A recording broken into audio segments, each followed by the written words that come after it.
MSME Udan with சிட்பிக்கு வரவேற்கிறதுல எனக்கு ரொம்ப மகிழ்ச்சி.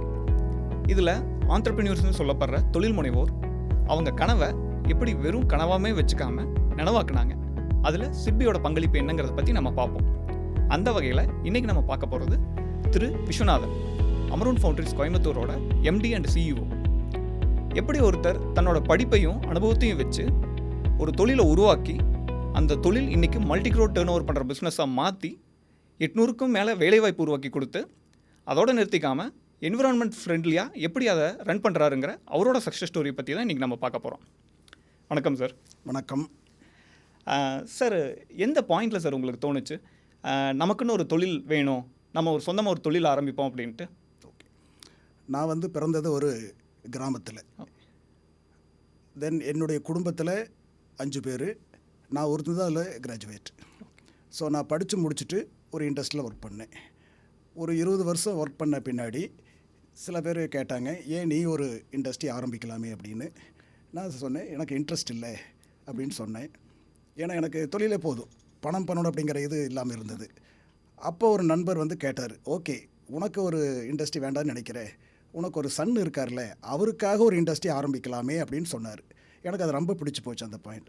ஸோ அதனால தான் நான் இந்த இண்டஸ்ட்ரி ஆரம்பித்தேன். ஆனால் இந்த இண்டஸ்ட்ரி நான் தனியாக ஆரம்பிக்கும்போது தான், ஆரம்பித்த பின்னாடி தான் என்னுடைய ஃபேமிலிக்கெல்லாம் நிறைய என்னால் சப்போர்ட் பண்ண முடிஞ்சுது. நான் அப்படியே கண்டினியூ பண்ணிகிட்டு இருந்தால் என்னால் பண்ணியிருக்க முடியாது. ஸோ அந்த இன்ஸ்பிரேஷன் தான் நான் என்னுடைய ஓன் ஃபவுண்டரி ஆரம்பித்தேன். Okay okay. அந்த ஆரம்ப கால ஜேர்னி எப்படி சார் இருந்துச்சு? ஆரம்பத்தில் நான் ஸ்டார்ட் பண்ணும்போது 91 எஸ்டாப்ளிஷ் பண்ணேன் அமரோன் ஃபவுண்டரிஸ். அப்போ என்கிட்ட இருந்த பணம் only 3 lakhs. எனக்கு நல்ல நம்பிக்கை இருந்தது. அதாவது ஒரு சேயிங் இருக்குது, ஒரு இண்டஸ்ட்ரி ஆரம்பிக்கணும், சில வேணும்னு சொல்லுவாங்க, மணி, மெட்டீரியல், மென், மெஷினரிஸ், இப்படி எல்லாம் இருக்கணும்னு சொல்லுவாங்க. என்னை பொறுத்த வரைக்கும் ஒரு மைண்ட் செட் இருந்தால் போதும், தட் இஸ் ஒரு வில் பவர் இருந்தால் எதையும் நம்ம சாதிக்க முடியும். ஸோ நான் 3 லட்சம் தான் வச்சுட்டு பண்ணேன். என்னால் நம்பிக்கை இருந்து எனக்கு என்னால் பணம் ஜெனரேட் பண்ணிக்க முடியணும். ஆரம்பத்தில் என்கிட்ட நிறைய லேண்டெல்லாம் எதுவும் இல்லை. அப்போ பேங்க்கில் ரொம்ப மினிமம் கொடுத்தாங்க. அப்போ நான் என்ன பண்ணேன், என்னுடைய ரிலேட்டிவ்ஸ் ஃப்ரெண்ட்ஸ்கிட்டெல்லாம் ஆரம்பத்தில் கொஞ்சம் இன்ட்ரெஸ்ட் அதிகமாக கொடுத்து வாங்கினேன். ஏன்னா எனக்கு நல்ல நம்பிக்கை இருந்தது, அதுக்கு மேலே என்னால் ப்ராஃபிட் பண்ண முடியும் நம்பிக்கை இருந்தது. ஸோ ஆரம்பத்தில் அப்புறம் பண்ணிவிட்டு என்னுடைய அசட்டெல்லாம் அதிகமாகும் போது பேங்கர்ஸ் நிறைய எனக்கு ஹெல்ப் பண்ண ஆரம்பித்தாங்க. ஸோ ஒரு 100 டன்னுக்கு ஆரம்பித்த ஃபவுண்டரி இன்றைக்கி 2500 டன்ஸ் பர் மந்த், அந்த அளவுக்கு இன்க்ரீஸ் ஆகிருக்கு. Okay okay sir. நீங்கள் ஓகே ஸ்டார்ட் பண்ணலான்னு முடிவு பண்ணிட்டீங்க, ஒரு வித் 3 lakhs அதை ஸ்டார்ட் பண்ணிட்டீங்க. பட்டு ஆரம்பித்தோடனே எல்லாமே நீங்கள் நினச்ச மாதிரி போச்சா, இல்லை எதிர்பார்த்த மாதிரி போயிருக்குமான்னா கண்டிப்பாக கிடையாது. ஒரு சின்ன சின்ன சேலஞ்சஸ், இல்லை லெட்ஸ் இண்டஸ்ட்ரிங்க போது ஒரு பெரிய சேலஞ்சஸே வந்திருக்கும். அதெல்லாம் எப்படி நீங்கள் ஓவர் கம் பண்ணீங்க சார்? எனக்கு அதிகமாக பிரச்சனை இல்லைங்க, பிரச்சனைக்கு கண்டிப்பாக வரும். என்னுடைய இது எப்போவுமே அதை விட்டு கொடுக்க மாட்டேன். ஒரு பிரச்சனைக்கு ஒரு சொல்யூஷன் கிடைக்கலன்னா அடுத்த ரூட்டில் நான் திங்க் பண்ணுவேன். அதனால் நான் ஃபவுண்டரியில் அப்போல்லாம் மார்க்கெட்டிங்கில் பெரிய பிரச்சனை இல்லை. நான் டெக்னிக்கலாகவும் நான் ஷாப் ஃப்ளோர்லேருந்து எக்ஸ்பீரியன்ஸ் பண்ணி வந்தவன். ஸோ அதனால் ஆரம்பத்தில் ஃபஸ்ட்டு மந்த்தே என்னால் ப்ராஃபிட் பண்ண முடிஞ்சுது. ஓகே, பிஸ்னஸ் எல்லாம் நல்லா இருந்தது. ஃபஸ்ட்டு மந்த்தே என்னால் ப்ராஃபிட் பண்ண முடிஞ்சுது. ஒரு ஸ்டேஜ் வரைக்கும் நீங்கள் க்ரோ ஆகிருப்பீங்க, இண்டஸ்ட்ரி ஸ்டார்ட் பண்ணிட்டீங்க, ஒரு ஸ்டேஜ் வரைக்கும் க்ரோ ஆகிட்டீங்க. ஒரு ஸ்டேஜ் வரைக்கும் வந்ததுக்கப்புறம் எந்த பாயிண்டில் இனிமேலும் நம்ம வளரணும்னா ஃபைனான்ஸுங்கிறது தேவை அப்படிங்கிறது உங்களுக்கு தோணுச்சு? ஆரம்பத்தில் நான் கொஞ்சம் தான் வச்சுட்டு ஆரம்பித்தேன். ஒரு பேங்கர்ஸ் கொஞ்சம் கொஞ்சம் கொடுத்துட்ருந்தாங்க. தென் ஃபர்தராக ஃபைனான்ஸ் இருந்தால் தான் நம்ம குயிக்காக வர முடியும். நம்ம ப்ராஃபிட்டவே போட்டு நீங்கள் இம்ப்ரூவ் பண்ணுறதுக்கு 20 years ஆச்சுன்னா நீங்கள் பேங்கர்ஸ் கிட்ட போனால் 5 yearsல வந்துடலாம். ஸோ அதனால தான் நான் பேங்கர்ஸை ஹெல்ப்பை யூஸ் பண்ணிட்டேன். பட் சிட்பி முதல்ல ஒரு பேங்க்கில் நான் கொஞ்சம் கொஞ்சம் வாங்கிட்டு இருந்தேன்.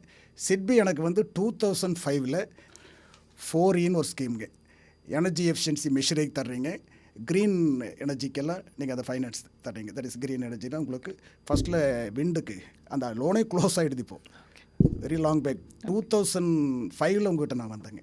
Okay. So 20 years I am enjoying your service. So energy efficient மிஷினுக்குன்னா அது நீங்கள் கேட்டு கொடுக்குறாங்க.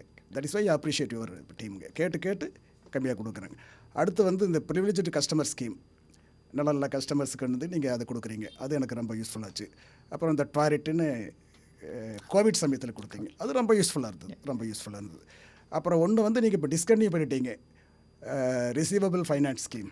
ஓகே, அது ஒரு அருமையான ஸ்கீம், எங்களுக்கெல்லாம் நல்ல ஸ்கீம். வேறு பேங்கர்ஸ்க்கு அது என்ன ரீசன்னு தெரியல, அதுவும் ரொம்ப அருமையான ஸ்கீம். பில் ஆஃப் எக்ஸ்சேஞ்சை வந்து 4 டேஸில் எங்களுக்கு கிரெடிட் ஆகிட்டு இருந்தது. ஸோ இதை மறுபடியும் நீங்கள் ரீஸ்டார்ட் பண்ண முடிஞ்சால் பண்ணலாம். மற்றபடி எல்லா ஸ்கீமுமே எங்களுக்கு வந்து ரொம்ப யூஸ்ஃபுல்லாக இருந்தது. நிறைய ஆண்டர்பிரினர்ஸ் ஆல்ரெடி பிஸ்னஸ் ரன் பண்ணிருக்கிறவங்க, ஒரு ஸ்டார்டிங் ஸ்டேஜில் இருக்கிறவங்க, இல்லை பண்ணணும்னு நினைக்கிறவங்க, அவங்களுக்கு உங்கள் அட்வைஸ் என்னவாக இருக்கும் சார்? ஸ்டூடெண்ட்ஸ்க்கு வந்துங்க நிறைய காலேஜில் கூப்பிடுவாங்க பேசுறதுக்கு. அப்போ அங்கெல்லாம் சொல்லுவேன், அதாவதுங்க ஒரு இண்டஸ்ட்ரி ஆரம்பிக்கணும்னா உங்களுக்கு வந்து குவாலிஃபிகேஷன் மட்டும் பத்தாதுங்க.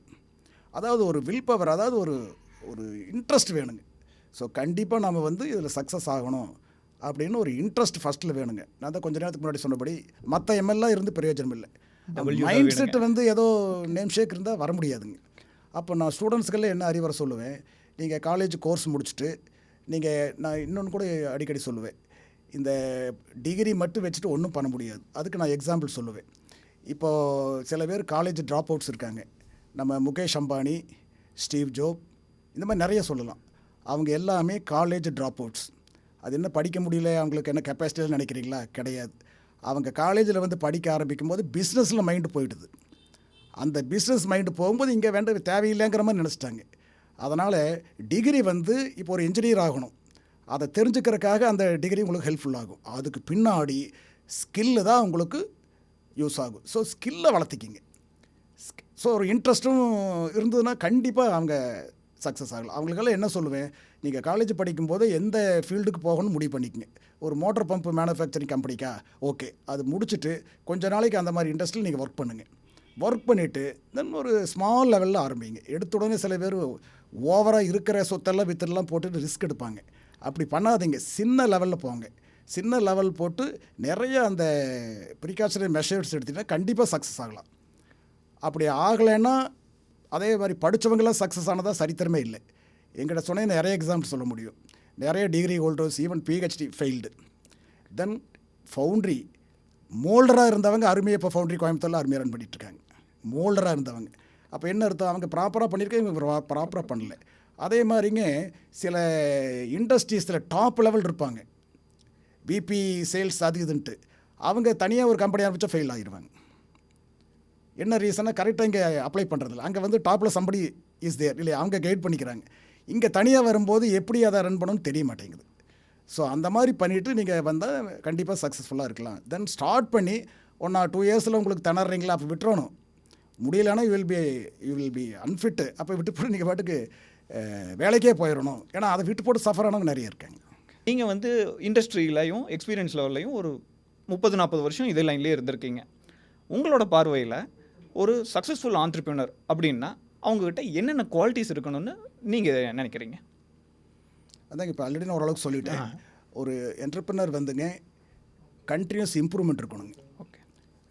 எதுக்குன்னா சில பேர் வந்துங்க எக்ஸாம்பிள் ஃபவுண்ட்ரி 100 tons போதுன்னு விட்டுருவாங்க. ஸோ கண்டினியூஸாக நீங்கள் இம்ப்ரூவ் பண்ணால் தான் காஸ்ட்டை குறைக்க முடியும். கண்டிப்பாக சார், கண்டிப்பாங்க. ஆக்சுவலாக நீங்கள் சொல்கிறது வந்து எல்லா ஃபீல்டுக்குமே அது ஒத்து வரும்னு நினைக்கிறாங்க. கண்டிப்பாக ஒரு கம்ஃபர்ட் லெவல்லையோ இல்லை ஒரு ஸ்டேஜ்லேயோ நின்றுட்டா இது போதும் அப்படின்னா அடுத்த வர அடாப்ட் ஆகிறதுக்கு அவங்களால முடியாது அப்படிங்கிறது நீங்கள் சொல்ல வர்றது. ஏன்னா இப்போ இந்த இண்டஸ்ட்ரியில் மோனோபோலி எதுவுமே கிடையாது. உங்களுக்கே தெரியும், ஆயில் கம்பெனியெல்லாம் எத்தனையோ ப்ரைவேட் வந்துட்டாங்க. அதனால் மோனோபோலி இங்கே கிடையாது. அதனால் வந்து நம்ம கண்டினியூஸாக இல்லாட்டி நம்ம வந்து இப்போ இப்படி கூட சொல்லுவேன், நீங்கள் ஃபஸ்ட்டில் போயிட்டுருக்கீங்க ரன்னிங் ரேஸ், செகண்ட்லலாம் எங்கே வர போகிறாங்க, நீங்கள் ஸ்பீடு அதிகம் பண்ணாமல் இருக்கிற தப்பு. மறுபடியும் பின்னாடி இருக்க வந்துடுவோம் அப்படின்னு பயத்தில் நீங்கள் முன்னாடியே மறுபடியும் போயிட்டுருக்கணும். அப்போ வந்து சேஃப். அப்போது சிட்பியை மற்ற எம்எஸ்எம்இஸ்க்கு நீங்கள் ரெக்கமெண்ட் பண்ணுவீங்களா? கண்டிப்பாக நிறையா நான் ரெக்கமெண்ட் பண்ணியிருக்கேன். Okay.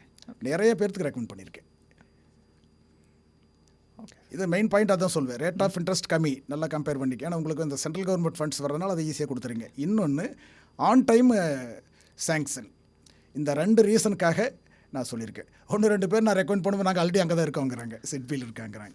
So in general I am very very happy with SIDBI's சப்போர்ட்டுங்க. ரொம்ப நன்றி சார்.